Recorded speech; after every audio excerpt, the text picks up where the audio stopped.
નમસ્કાર મિત્રો, હું છું આચાર્ય ડોક્ટર અજય પંડ્યા અને સત્યમ જ્યોતિષ કાર્યાલયની અંદર આપનું હાર્દિક સ્વાગત છે.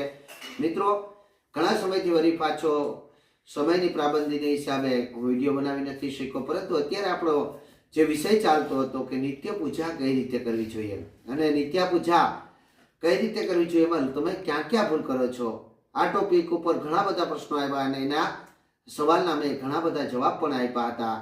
એમાં જે સવાલો થયા એમાંથી વધારે જે પ્રશ્નો હતા એ પ્રશ્નોનો જવાબ દેવાનો હું પ્રયત્ન કરું છું. અહીંયા વધારે પડતા પ્રશ્નો એવા પણ આવ્યા કે દાદા અમારે આરતી કઈ રીતે કરવી જોઈએ અને આરતી ઉપરથી પાણીની ધારાવારી શા માટે આપવી જોઈએ, આરતી થયા પછી ધૂપ અભિવાદિયામી એટલે કે ધૂપદીપ કઈ રીતે આપવા જોઈએ, આ જે સવાલ આવ્યા છે એમાં હું એવું સમજુ છું કે ઘણા બધા લોકો આરતી ખોટી રીતે કરતા હોય છે.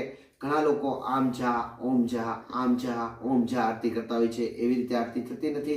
ખરેખર કોઈ પણ